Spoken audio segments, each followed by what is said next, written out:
All right. Good afternoon, everyone. So this is a recorded session. Yeah, we'll be posting this later on. Just a few reminders. Though live transcripts are enabled. Is that right, Jerson? Yeah, right. Yes. Live transcripts are enabled here in Zoom. So there might be some misinterpretations due to language, sound quality, and maybe other distractions. And then please also join our Facebook group there. Webaccessibility.ph/community. We'll also be posting a recording of this webinar inside the group after we finish, correcting the transcriptions and the captions of the video. You can also suggest the topics there, webaccessibility.ph/webinars topics. And then afterwards, please do give us a survey or give us a feedback through by answering our survey. Right. So those are just a few reminders. So yeah, again, good afternoon. So it is with great pleasure to introduce um a person I look up to and turned into a friend. um, he is a visionary in the field of digital and product design. Yeah. Let's welcome Christian Mikel. So just a quick Pleasure's all mine, Kat. introduction. Thank you. Thank you. Then visionary is quite a stretch. I barely barely can identify as a designer those days, but thank you. Thanks for having me. Uh really like the fact that there is this group in the Philippines, in the country that I personally hold real dear, country where I spend years of my life and I love a lot, and I have a lot of friends in there. In knowing that there are passionate designers, tech people who are coming together to actually drive accessibility initiatives is just incredible. So thanks for having me. I think I'm here to learn as much as anybody else is. So it's just a chance for us to have a little chat and keep it casual and fun. So yeah, let's try to do just that. Yeah. All right. So I would like to give everyone a quick introduction about you because I've met you like twice already in person. You tell me. Yeah, and a few times in LinkedIn, we've chatted. But yeah, I'd like everyone to know who you are really. So Christian is actually a senior product designer at Grab. He just came here like a few weeks ago, maybe, right? Like a month ago for a research, and he has a passion for design thinking and turning complex challenges into exceptional digital experiences as per his LinkedIn. As Where per did you his take LinkedIn. this? It's from your LinkedIn. Right. Okay. So yeah, he Rephrase it and make it just a little less pretentious and a little less embarrassing. You need to put this as a mental note over there.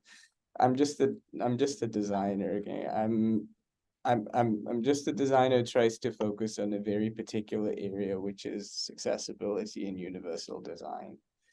Uh, so condense everything that I have in my LinkedIn or anywhere else to pretty much just that, right? I'm desperately trying to convince people that this is something worth, if not implementing right away, then at the very least getting into exploring and then maybe hopefully working on it as a standard of delivering right. products, services. So Yeah. Oh, well, but you are, aside from being a senior product designer at Grab, you're also an open source designer, right?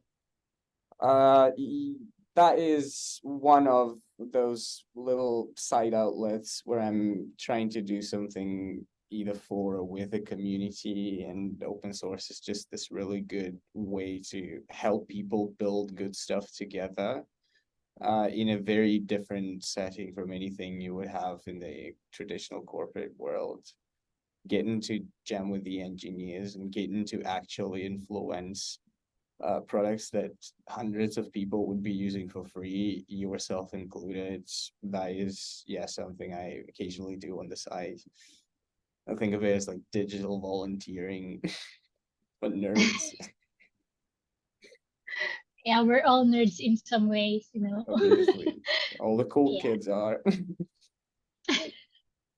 And I know that you also host a podcast on Spotify.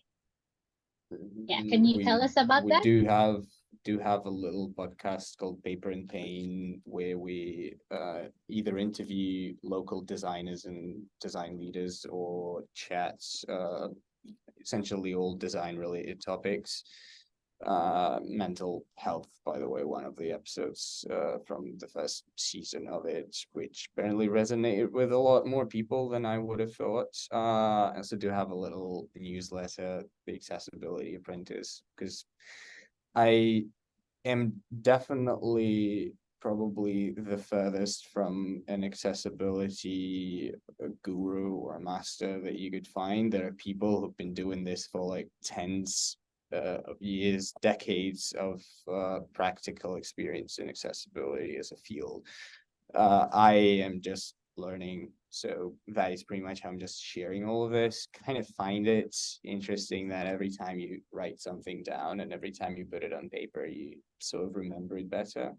And then there's a little bit of feedback coming from people who are reading it. So a win-win for everybody. So if you want to listen to a couple of people ramble about design, go for it. Podcast on Spotify. If you want to read about accessibility in different settings and in different ways that it manifests, there is a little newsletter over there. Yeah. Yeah, all right. Yeah, so I'm it this screen should have been like an outro, but if you guys want to check out Christian's podcast and the articles, the blogs, here are his channels. You can just scan the QR code. So yeah, let's start with the actual uh fireside discussion, Christian. Yeah, so aside from those that we talked about earlier, could you tell us about how you got into design and your current role, and if you have like some personal experiences that may have shaped your focus on accessibility and mental health advocacy? How I go into design is a boring topic because I don't think that is something that you can apply anymore and might not be really that relevant. I just started building websites like a little over a decade ago and then slowly, gradually made my way into designing things for a living. But accessibility is actually a thing that I started focusing on pretty recently compared to well all the other things that I've been doing.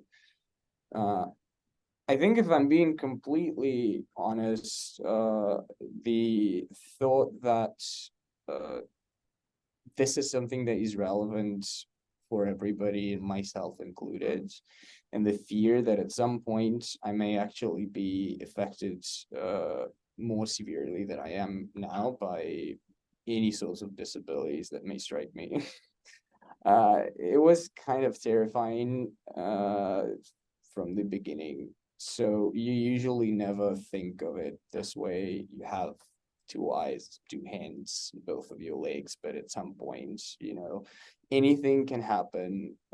You might be placed temporarily, permanently in a situation, in a position where you would have to rely on assistive technology, or you would have to find ways to get access to services that you would usually just enjoy easily. So that thought sort of started circulating, and that coincided with a couple initiatives that I did at Grab, and one of them documented in the newsletter, the observation session with the blind community, where we literally visited some of the members of the community in Singapore, and we observed as they were using different apps, and they were showing us how they did it and what are the problems that they were facing.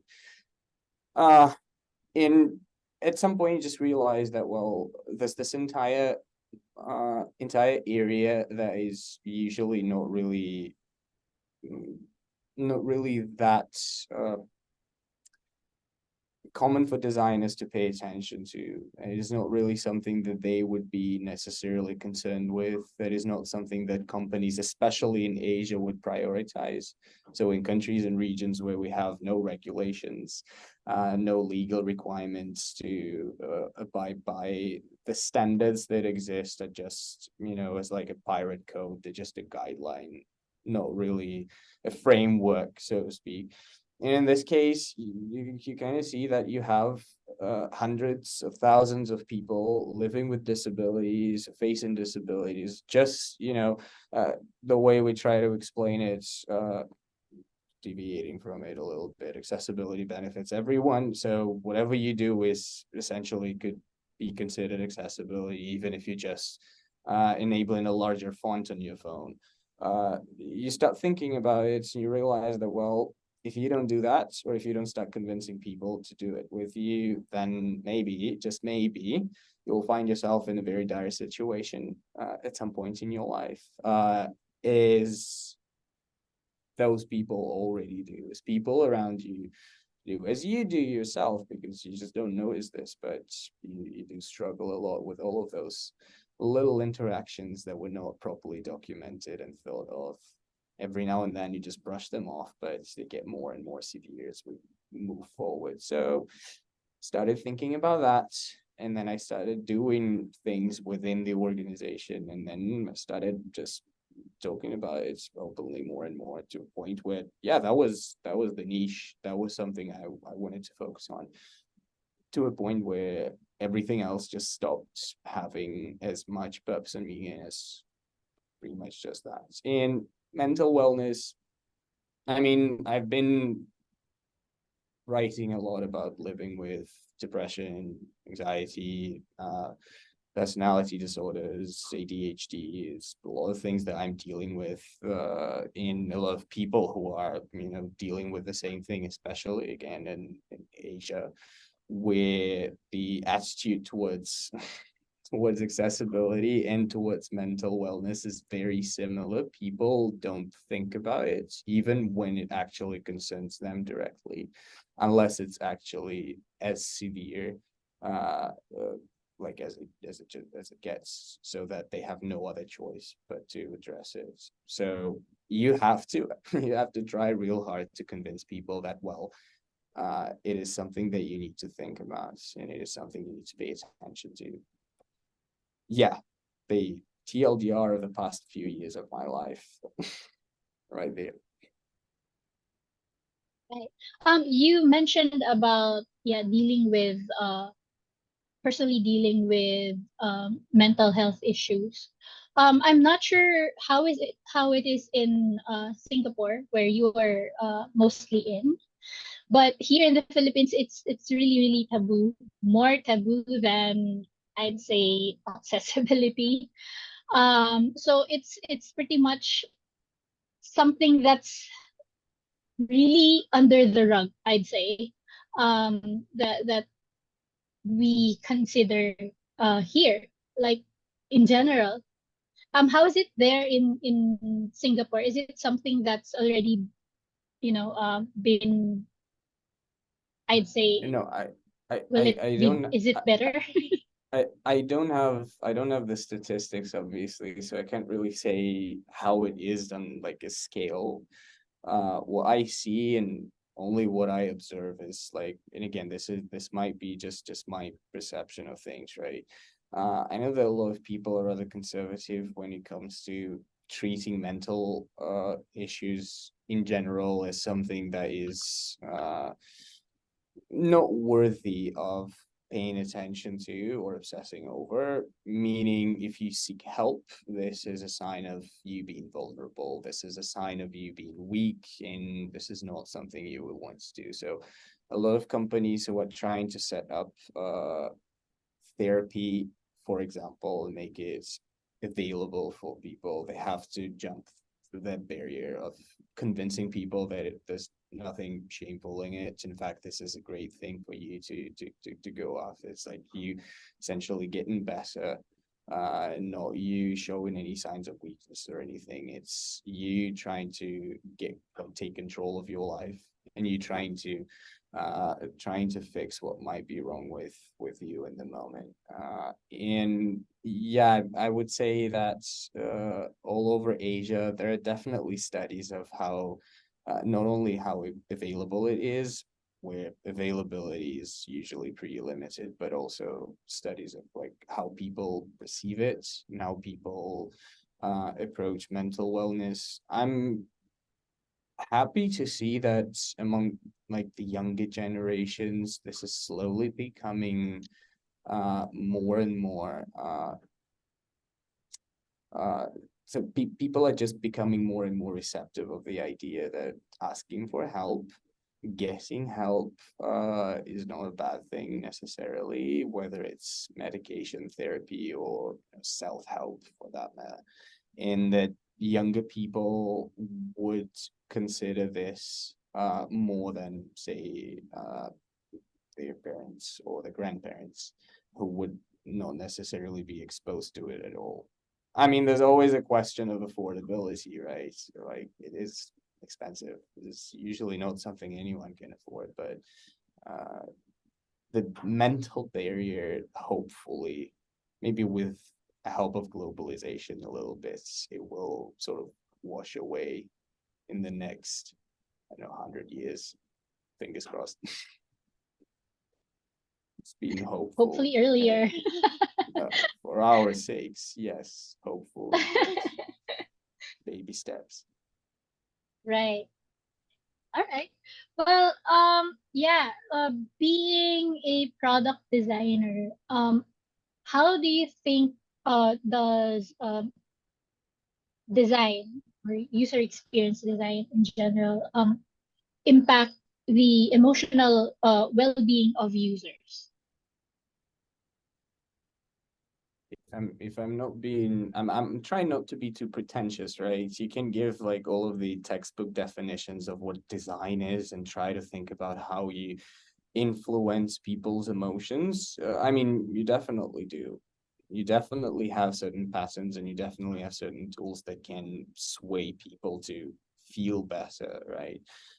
Whether it's on like a micro level, a simple swipe interaction that is pleasant enough to help us and feel just a little better in the moment, or it's addictive patterns like what micro videos are doing. For instance, you have a media that is so addictive and that doesn't require any effort to explore it, to discover it. You just scroll through it and just get attached to it at some point.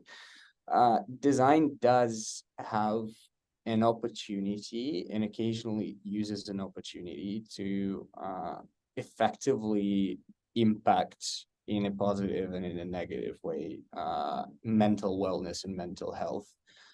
Uh, but it doesn't mean that we're all like that we're actually either aware of that or that we're using it, because those little joyous moments, they usually are just that.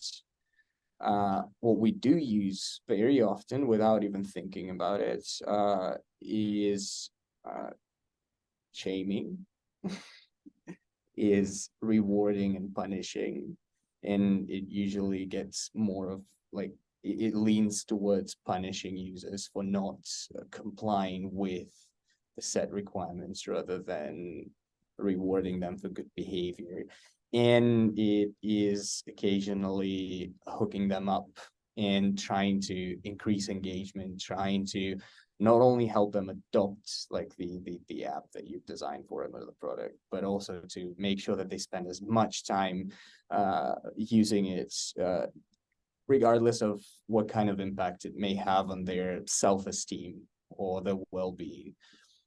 So yeah, we have a power, and we may be abusing it without knowing it, and occasionally knowing it pretty well, but without caring for the impact. Right. Yeah, I certainly agree, especially when you mentioned the mini or the short videos that they it's really addicting because you only need to like scroll. Yeah, so yeah, I can very much relate with that. But yeah, so as a designer, are there any considerations that you integrate in your design process? Like I know you mentioned I sometimes it's abusive. Like people abuse the fact that it's easy to yeah.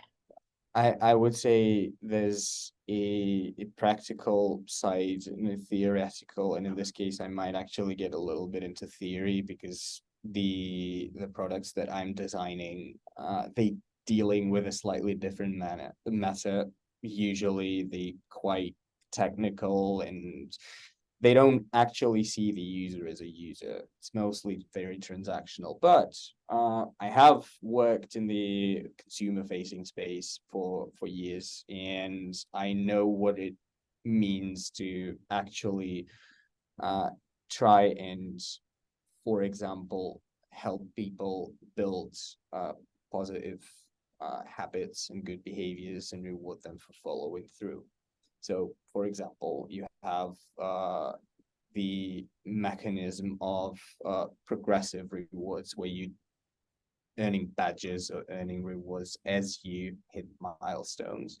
And basically, what we're trying to do in this case, again, we're just starting from the very bottom. In this case, what you're trying to do is you're trying to make person feel a little better about themselves. You're trying to reinforce this feeling that they are reaching their goals one tiny little step at a time. You're rewarding them for doing so, and then as they progress, the rewards are also getting progressively bigger. You know how you have your tree in Duolingo. I think they have redesigned that one, and then you slowly go up and up in the ladder to reach the very top. In this case, it is also a good thing for, say, people with ADHD, because in our case, what happens is when we set a goal, it is usually seen as something huge and is usually not something that you would approach, even if it's a simple little thing. So you always need to break it into tiny little tasks and make it easy for us to achieve, and pat us on the shoulder and say, well, good job. And in this case, it will sort of help us progress, right? But ideally, that would only work if the user actually sticks to the plan, right? And if they actually follow through. But what happens is, if we go one level further and we think about the direct impact that we may have on people's mental wellness, like you have chatbots that are designed to deliver cognitive behavioral therapy, right? There's at least like two of them, Wise and Wobots, that did some apparently peer-reviewed studies at some point, demonstrated that they are pretty efficient with people who stick to like using the app for a extended period of time, essentially to go through the steps of CBT. The issue is that people drop off, and like 90% of users eventually don't even use it more than twice, which means that you somehow need to keep the user engaged. Like you need to make sure that they go back to the app. And in this case, rewards don't really help as much as shaming does. You going back to Duolingo and you're thinking about how they bringing you back, and what do? They make you feel bad. On the one hand, they make you feel good for reaching those goals. On the other hand, they make you feel bad for forgetting about it for a day. This annoying owl pops up and it says, well, you haven't done your homework today. The question is, does that have a long-term impact on the way you approach learning process? And does that have a long-term impact, say, on your self-esteem? Because if you're vulnerable enough, because if you don't have a good self-esteem that will tell you that you are good, that you are talented, and you don't need that constant positive reinforcement, you might actually give into shaming, and in this case, you will have to endure all the negative impacts of what was initially supposed to be a rewarding experience. I'm desperately trying to balance between the two.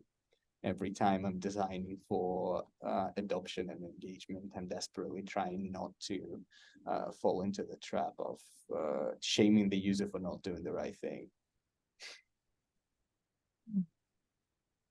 Hmm. Yeah, I say that's very insightful because it's something that I haven't really thought about, to be honest. Like when designing for error messages or writing error messages or something, it's something that I did not really consider. How it may sound punishing or shaming or not, you know. Yeah. Oh, by the way, I'd like to ask if you guys have any follow-up questions about that. Uh, don't be scared of asking questions. Just put it in the chat. Yeah, we're opening the floor. Yeah. All right. So yes. So to continue, I'd like to talk about cognitive load. So you mentioned that sometimes that specific app, they sometimes it's they shame you or like they punish you for not doing it correctly. um how does for you personally, how does cognitive load like factor into your design decisions? And if you can share some strategies that you apply when you do your design. Okay, I would have to highlight one thing though, and if you're designing for any other market than say Philippines, you might actually take that into consideration. A lot of people, when they think about say cognitive load, informational overload, right? They start thinking about the amount of information that is displayed in like each particular screen, and they keep saying, well, we need to minimize it, we need to keep it shorter, we need to remove it, and we need to keep it minimal. So they confusing the negative load that the information may have on the user and the amount of information, because it's not always about just the abundance of information, but also in how it's presented and essentially who is it presented to.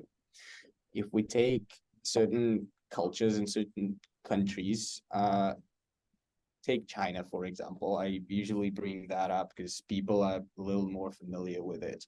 You will see websites and apps that are very busy. You will see a lot of information popping up, and occasionally you would have like model window. You would have another one overlapping it. You will have flashing images and all. But at the same time, you won't be feeling overloaded with information all the time, because in reality you are immersing in the context and then it flows sort of naturally. I mean, it doesn't always have to be, and it won't always be the case, but it doesn't always mean that less is better. Sometimes more is better. But at the same time, when you are putting together any sort of products, any sort of experiences, when you're writing a text, right? When you're recording a video or anything, if you are not keeping your user engaged and you're dumping a lot of information on them that is monotonous, that isn't rewarding, that doesn't have this element of the user consuming one bit of it, then taking a little break, for example, and then moving on to the other. Imagine the wall of text that is just so dense, it's like a textbook. People won't actually be consuming that. People won't be reading it, and people won't really feel like they want to read it, even if the information out there can literally save their lives. It's like you have a reading your terms and conditions, you have a reading privacy policies.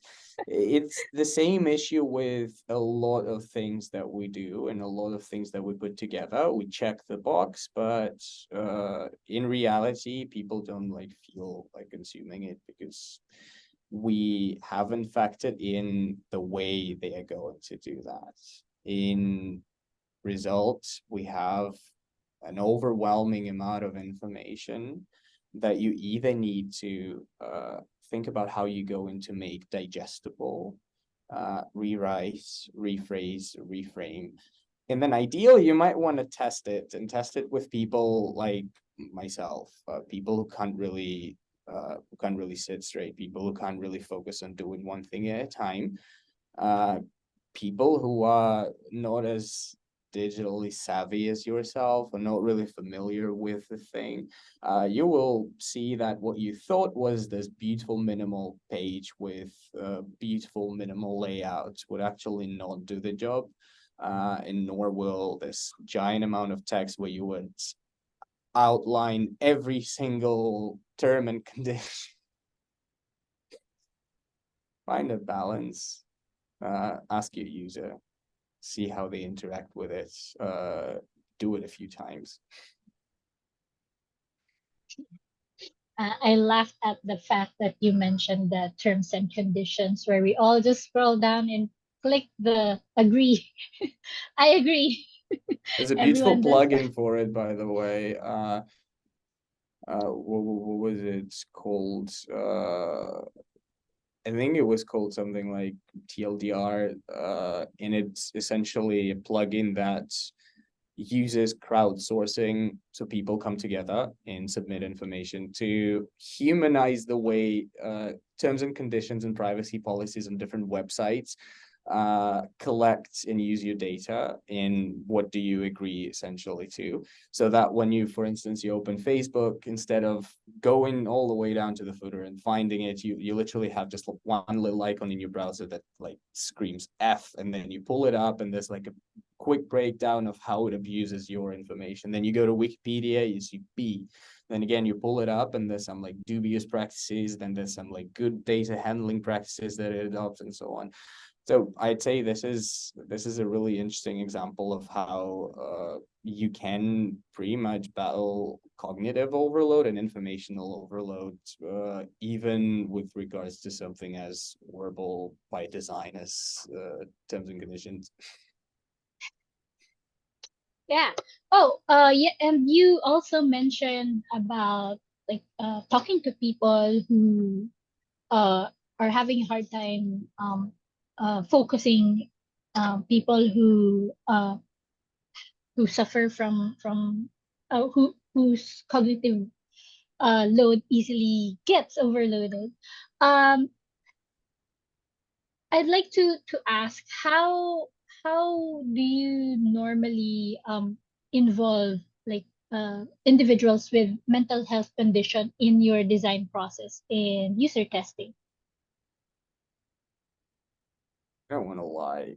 So let's put it like that. There's an ideal practice and there's Yeah. reality. In reality, you can't always get what you want. And even if you try, sometimes it doesn't really work. So in a perfect situation, I would always suggest that you have a very diverse pool of users, regardless. Whatever you do and however you design whatever it is that you're designing, should always have a very diverse group of people that you can test it with. And diversity applies to many different factors and variables, right? So it isn't just, say, a matter of gender or nationality slash race or the language that they speak. Is all the factors like walk of life. It is disabilities as well. So you might want to have different people like able-bodied individuals and individuals with disabilities in the same pool to see whether there's any discrepancies in the experience, whether there's some learnings that you can apply to like that particular group. In reality, yeah, it might be a little tricky, especially in our situation where getting people to admit that, well, they actually do have a condition, for example, getting people to seek help is already a challenge. Now, imagine that you also need to recruit them as users and they also need to fit all the other criteria. You can do some guerrilla studies though.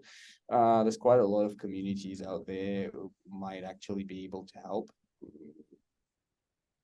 Some people on LinkedIn and Twitter. There's a lot of designers on Twitter who are constantly talking about having ADHD and how they deal with it. I don't know if Twitter's still alive, but if it still is, find them out there. Just reach out. At least some of them will be happy to help. Yeah. Hi, Christian. It's Jerson here. We have a question from Nicole. So it reads, for people with mental conditions where it's out of sight, out of mind, how do we balance sending reminder notifications to make sure people don't forget, but not to a point that it doesn't overwhelm the user because the product is trying to get users back on the app? No idea.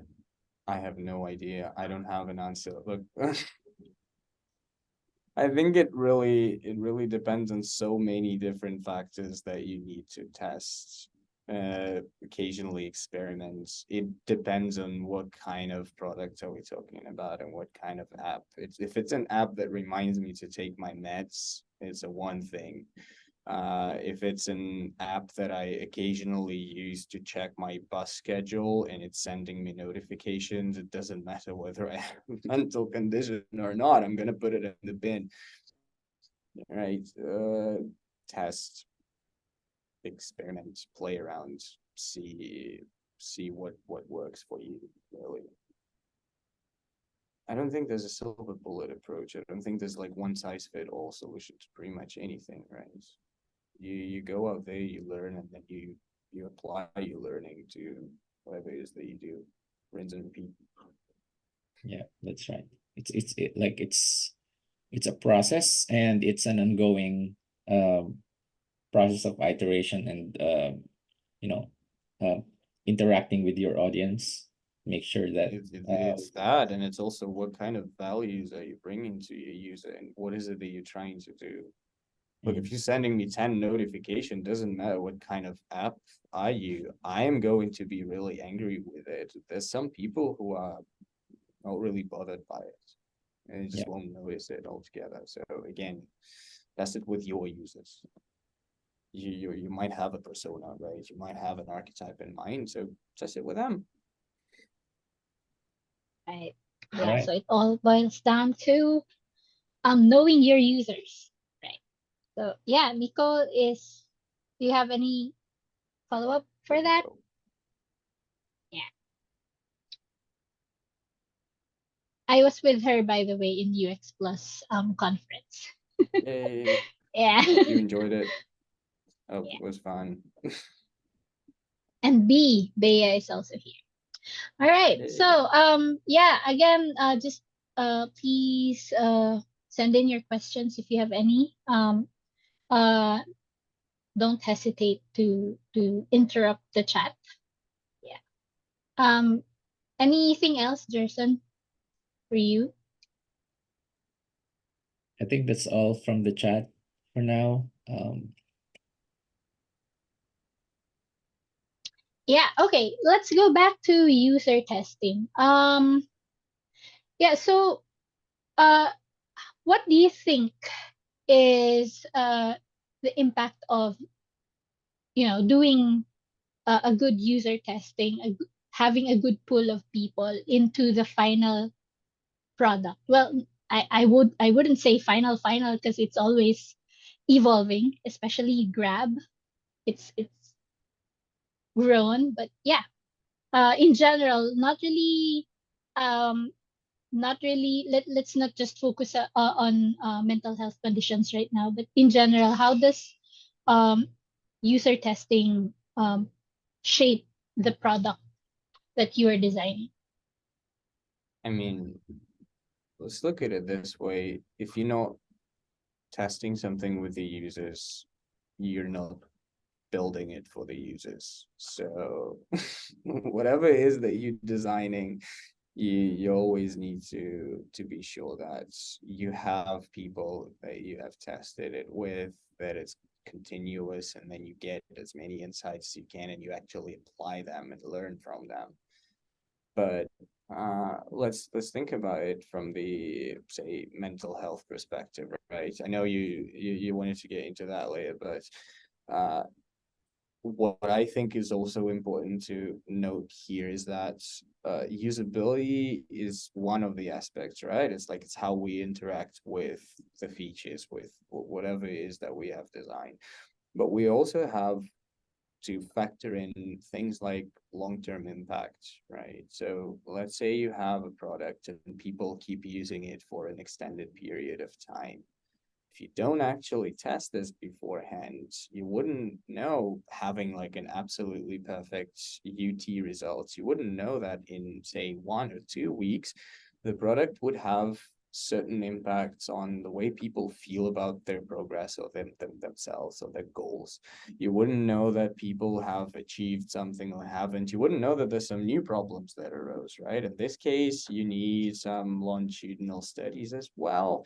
I mean, I am a big fan of diary studies. I love that stuff. When you ask people to keep taking notes of their experiences, write things down, take some screenshots and all, then you actually capture those reflections in the long run, and then you look at what you did have at the beginning versus what you have after a certain period of time, and you benchmark all of this in terms of like mental wellness. The same, imagine that you build a chatbot, so you're building a chatbot and you're testing it, and the chatbot is supposed to help, just like we've discussed, right, deliver CBT, right? So it should demonstrate certain level of efficiency when it comes to handling your emotional wellness. So you might need to benchmark how people feel at the beginning of the study versus the end. Think of it as like a clinical trial, but you're not really a doctor. So the question of concerns would be just a little less relevant to you, although you do need to have like ethical considerations in mind and potential dangers as well. Test, observe. I I personally haven't done a diary study yet in my UX experience, but that sounds interesting. Um, yeah, but personally, have you done that like in Grab? I do it pretty constantly, not Hmm, only at Grab, but in different capacities. yeah, So yeah, I love longitudinal research. cool. All right. Um, so are there like any projects or maybe case studies or um your personal experience that you may have encountered during or while using a digital product, let's say a website or an app, that inspired you because you've been talking about mental health in your platforms.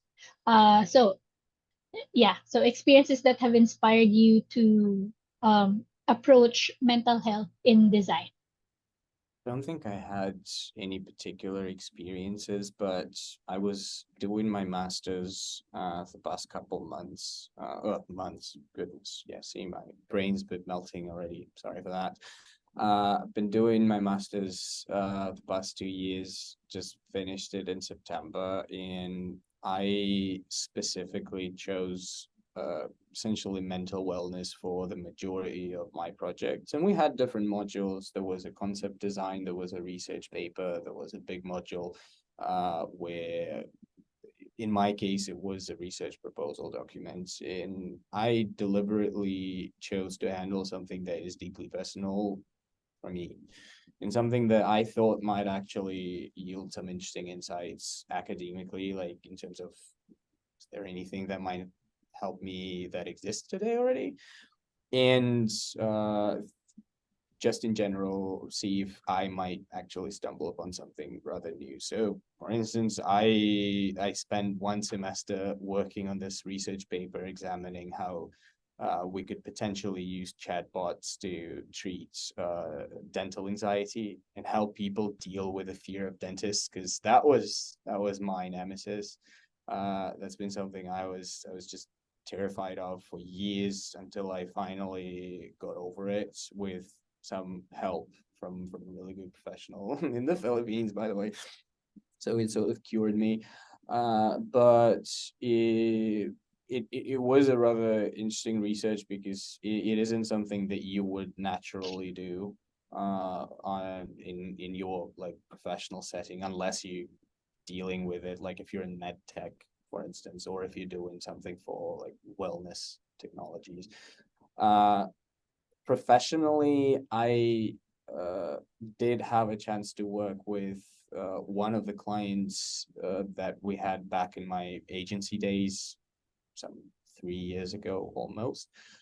We researched and did some concept designs for Thailand markets. We were trying to find what constitutes life balance, essentially, what comprises life balance, and what are the uh, how can you like fragment it, and how can you get better in terms of like all of the aspects of it, including mental wellness. So how would you set the goals to achieve it? How would you track your progress, etc.? But it was rather conceptual, high level. So I'd say I'm more interested in probably would encourage you to be interested in just researching the area rather than trying to just like dive deep and do something about it, because it does require a lot of research and a lot of learning before you can actually start uh, doing things,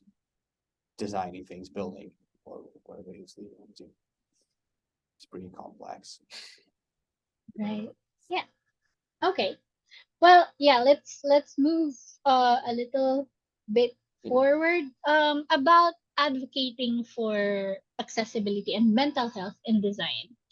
Um as a designer and specifically for Grab, um were there any like challenges, trying to convince the people? I know we've talked about this uh, weeks ago, but I'd like everyone to know that it's real, and that I know that it's not easy, but I'd like you to share your experience in doing it, advocating it in the workplace. Tough. I mean, look, it's getting back to the like the very beginning of the conversation. Uh, People don't usually think about it until that is like their concern, until that is something that concerns them directly, that affects them directly. So you either need to find like-minded folks who are, just as curious and just as well, caring. I don't know, don't want to oversell it as yourself, and then try and do something with them together. Like I know, start learning things, put together like an office hours group and sit together and explore screen reader technology, play around with assistive tech, or just do some research on what like web standards are for accessibility. There's a lot of them. The issue is, again, regardless of whether we're talking about one particular organization or in general, it's that not everyone would really be sold on it. Not really everyone would be willing to jump on it and actually start doing things. Not everyone's interested in it. And like, okay, you can't really blame people for having other priorities and willing to focus on other things. And people are busy. People have their own things to sort out. So focus on that. Try and build a little bit of empathy. Show them what is wrong with their product, and show them the people who are essentially suffering from lack of consideration, that might push it forward just a little bit. Uh, it's as much an advice for me as it is for you. That's the mantra I keep telling myself. Like, I'm patient enough. I have enough energy to keep pushing for it one tiny step at a time, in the morning, in the afternoon, fly twice a day. Right. So I just wanted to like show everyone that battle is real. I personally have been trying to convince and advocate about accessibility in general in my previous companies. But yeah, it's really difficult, and you just have to, as Christian said, push for it one step at one day at a time, one step at a time, twice a day. Right. So yeah, thank you for sharing that. It's actually good that you have like-minded people in the organization. So I think that's one way to do it. If Because if you're alone in the battle, you're just one voice. Yeah. Anyway, yeah. So uh, looking ahead in the future, um, what do you think are emerging trends and technologies that you think would influence the future of mental health in design? I have no idea, to be honest. Maybe it's a burnout in me talking, maybe it's a little bit of a disappointment in general with the fact that we focus a lot on the shiny things and the things that, impress, rather than simple things that could have delivered so much impact that, it just doesn't look really good in the, I don't know, quarterly reports, like accessibility. uh I, I'm pretty sure that a lot of people would say, "Oh, AI would have tremendous impact on this," and yes, we can use machine learning for that, and oh, we have like augmented reality and virtual reality, but I don't know. I think that when it comes to mental wellness, in uh, for example, if we take the whole batch of apps and products that we have today that help you get better, whether by yourself or with the help of, say, a therapist. We don't need more technology to necessarily make it more effective. We need to convince people that they need to start caring for themselves, no matter how advanced technology will get, no matter how important that may sound on paper. If people don't think that therapy is for them, or they don't think that this is something that they need to consider, you may have the smartest AI in the world building any sorts of products. No one's going to be using them. I do have some hopes for uh, emerging augmented reality spaces, because, for instance, right now, if you attending therapy sessions online, and we, in this case, I'm just talking about the direct uh, mental wellness management, right? Then you might have uh, access to basically an in-person session without having to go and see a therapist in person. I don't know if you have the AR goggles and they are advanced enough.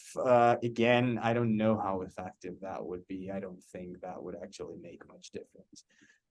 Uh, when it comes to technology that is not directly related to mental health but does have impact on it, I am terrified, because the amount of information that is being produced right now is enormous, and the amount of information that is produced right now by machines as you know, is multiplying, and a lot of it is not just low quality. Some of it may be downright dangerous.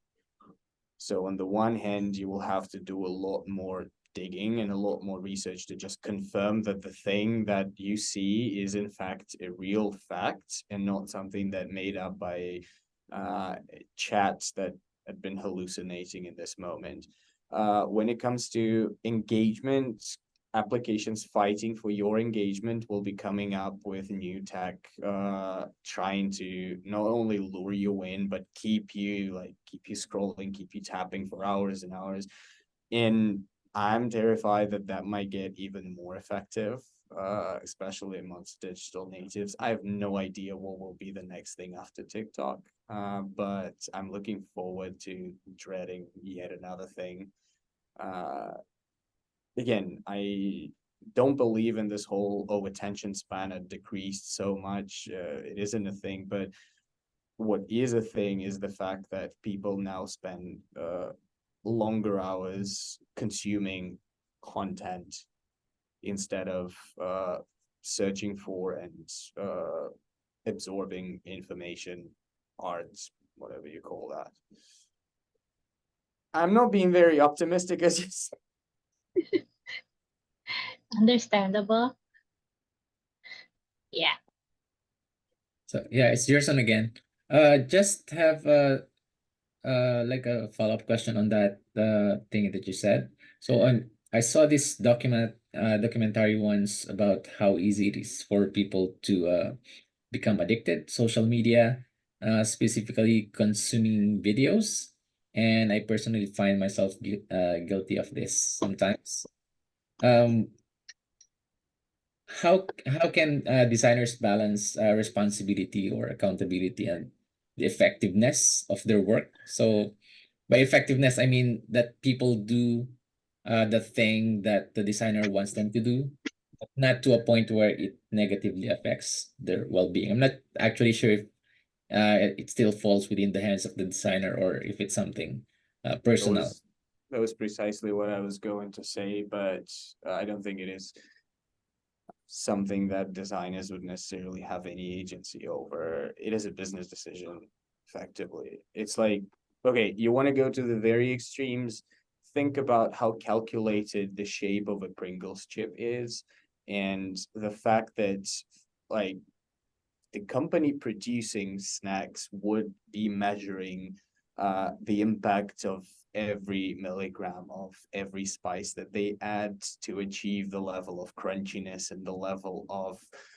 arousal that they want people to experience in the moment of munching on it. I'm not making this up. I wish I was, but it's very much calculated. And in this case, it is a decision made on the business side because that's how you multiply your revenue. And in the case of digital products is pretty much the same thing.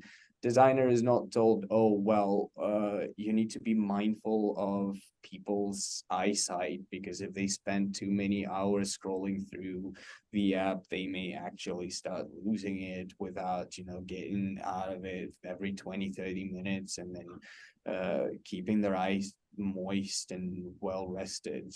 They are told we need to triple our revenues in the next quarter, and we need to find a way. And the way is keep them hooked and keep them going.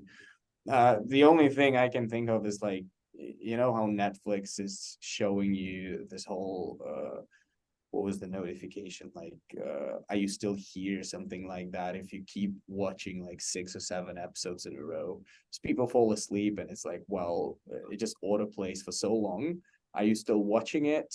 It isn't because it cares about you so much, it is mostly because if you're not watching it, uh can you actually be counted towards the matrices that Netflix is measuring to determine whether like the show is successful or is in high demand?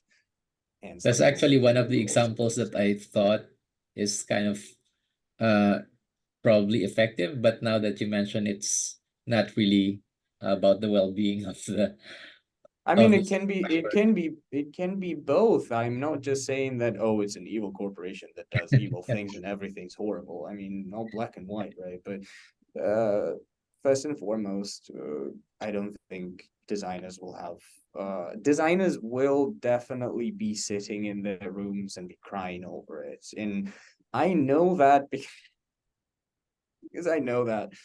Right, and we all do. We have to make compromise. We have to sacrifice some of the things for the sake of, whatever it is that we are forced to do.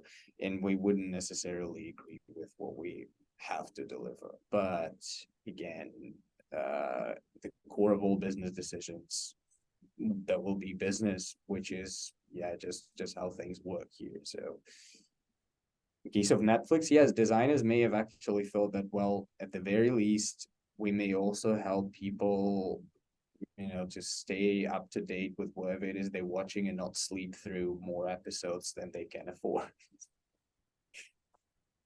Yeah. Actually, in I don't fairness know. to Yes. Netflix, they've implemented some accessibility features in their platform. Oh, Netflix does have some really good stuff in there. If you think about that, you will see a lot of really good things, such as closed captioning or audio description. If you ever want to try, can watch a film, for instance, with the screen off and just turn the audio description Yeah. and try to imagine what it's like watching a movie without actually watching it. It's an interesting experience, I have to tell you, and pretty immersive one. And I do it all the time. I'm like I'm doing the dishes, I'm doing some chores, I'm watering my plants, and I need to watch something. I can't do it when it's like when there's no noise, and I can't do it when while listening to podcasts or music. Like, this is not how my brain works. I need I need something to happen. So films do that, but I also don't want to miss it if it's a new one. So can you please tell me what's going on out there? And yeah, your audio description pretty much does that. All right, thank you. I have another question. Go So for in it. your view, what's the best way to provide feedback so that it reaches people like you who are uh, somehow responsible for product design? So some of the apps and websites that I use and I try to contact them. So usually it's just a generic, they just have this generic contact link. And in my past experiences, those messages sometimes go unread, or I don't get any I don't get any feedback at all. But again, I would love to tell you that, hey, drop us emails directly. We'd be more than happy to fix it all. There's a grim reality in which a lot of design teams are, in many cases, well aware of the issues that you are facing, and probably there's many other people that have already submitted the same feedback to them. They don't have the bandwidth to fix it, or the engineers don't have the bandwidth to fix it, or it's down the roadmap and somewhere in the backlog of a backlog where they would dig it up if they had delivered everything else. I would still encourage you to send feedback through all the channels that you can. Start with the least invasive ones, which is, yeah, what you're pretty much doing. You can find someone on LinkedIn and just text them directly. I would say that if the person has traces of empathy and you text them and say, hey, this thing's not working, they might actually help relay it. Just a heads up, I'm not designing Grab's app. I have nothing to do with the mobile app, so please don't send me feedback on that. I mean, you can. I will try and send it to the appropriate teams, but I am on the merchant side. I'm doing merchant platforms, so I'm not the right person for you unless you own a business and run advertising or marketing. Then I'm the right person for you to send feedback to. But then, if that doesn't help, have reviews, write a review on App Store, include all of this. I do look at the reviews in Apple Store when it comes to things that I'm working on. And usually there's a lot of interesting information that's coming from there. If that doesn't help, you have places like Reddit, I mean, you should be pretty desperate, and the bug should be pretty big, and you show that, hey, this company's been neglecting it for years. Shame on them. And then somebody like a poor representative sweating will probably run over and try and help you, or no, or they wouldn't care. Either way, you'll probably reach someone with I don't know. I don't want to be too busy, but that's what probably I would have done. Yeah, as much as possible, I wouldn't want to shame companies, but Don't. yeah, Unless it's something really horrible, really bad. And I mean, there's nothing bad in a review, right? If you write it on Google Play Store or an App Store, this is literally the job of a review, right? If you wrote them an email, they didn't respond. If you submitted feedback through like the app, they didn't respond. If you wrote them a review and they didn't respond, and it's still out there and it's bugging everybody and it's impacting you severely, go for it. Knock yourself out. all right, thank you.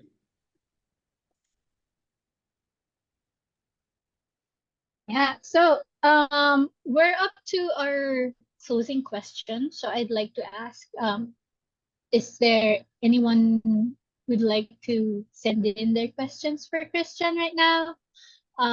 Please type it down on the chat. Don't be shy. Don't be shy. Question.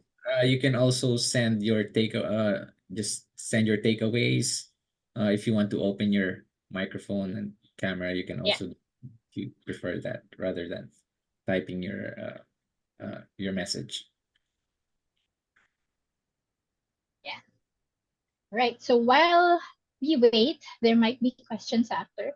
I'd like to ask for, I guess, the last uh, item on my guide question today is your parting words or your advice for designers and aspiring designers, or actually people who create digital products in general, who wants to make sure that their designs are considerate in terms of mental health.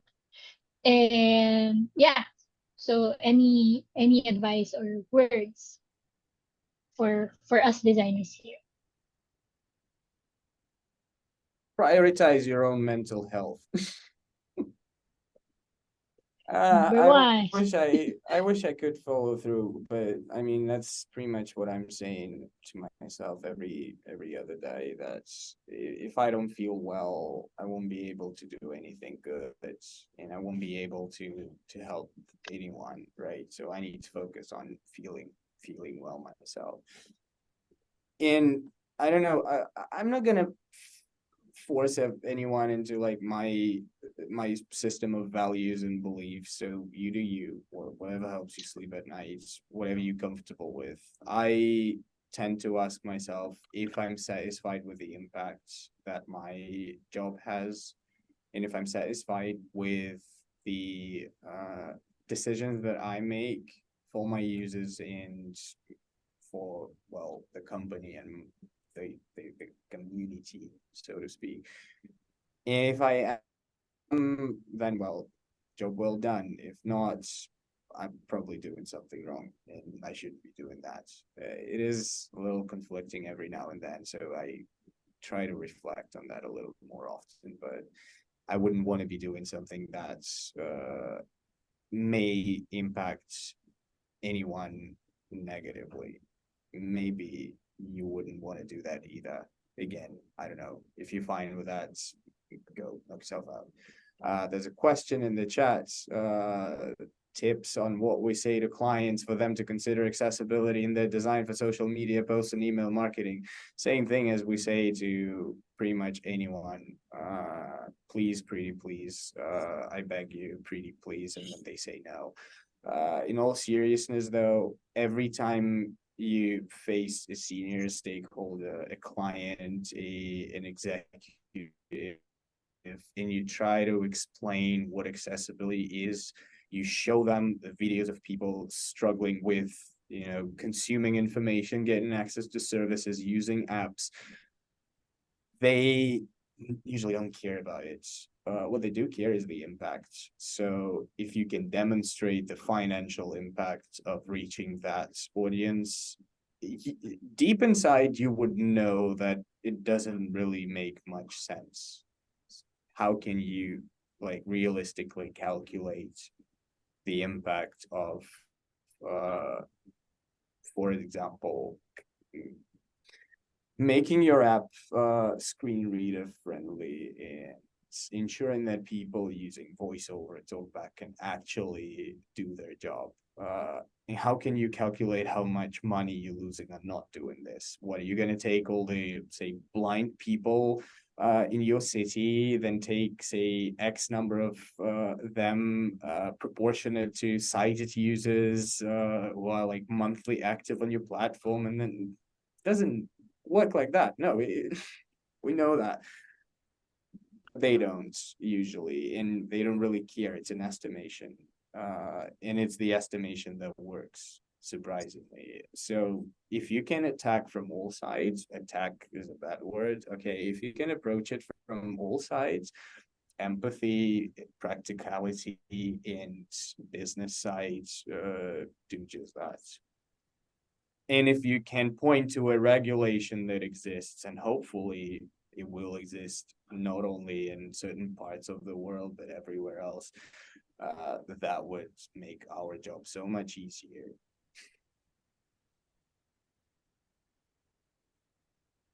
All right. I'd like to add something to that. In my work, I also get clients who are not familiar with web accessibility, and sometimes, I mean, always it's always educating clients that's difficult. Like you want them to do something, and you have to justify it, of course, with uh, it's usually always about the impact on their finances on the bottom line. So aside from that, this is usually my last resort, is to kind of tell them about the negative impact, such as getting sued, because in some countries it's not it's not as easy here in the Philippines, where you can just get away with not having an accessible app or website. So in countries like the US, sometimes you can get sued for not having an accessible app or website. So that's one thing that you can probably say to your clients in order to get them to do something about the web accessibility.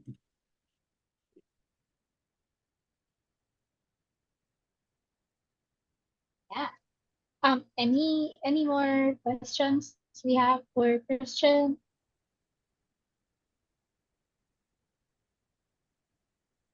No, no, going, going.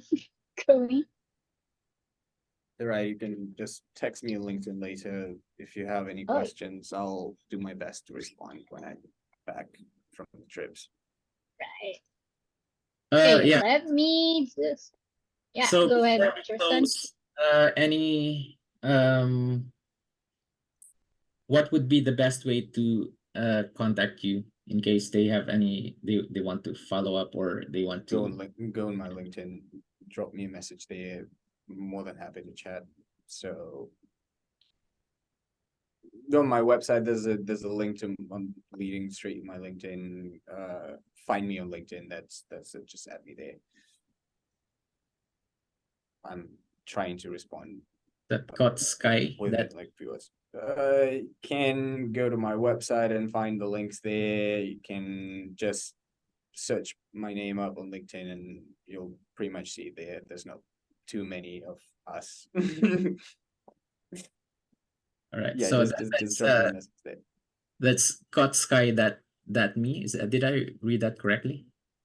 Yeah, I mean, yeah, you can go So, to my yeah. website. So just for our non-sighted friends, the spelling is KOTSKY.me. All right. Yeah, yeah.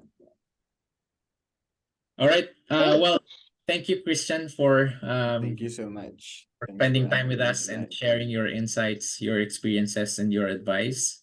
So we really appreciate it. Thank you. Thank you. Thanks for having me. Thank you for spending your time with us, Christian. Yeah, see you around, I guess. Thank you.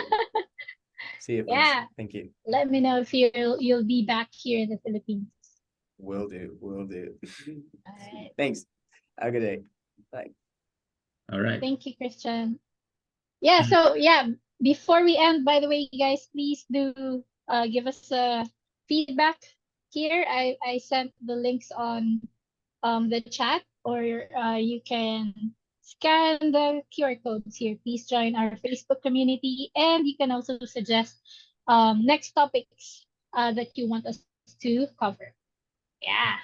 Thank you, guys. Thank you Yeah, for joining us today. this is actually Yeah. our last webinar for this year, as we said in our post. Yes. So we will see you again next year. We'll have a lot more webinars like this. And we have so many plans actually for the community for next year. So stay tuned for that. And thank you guys again for attending. We'll be posting the video soon. By soon, I don't know when, but yeah, I'm hoping before the year ends.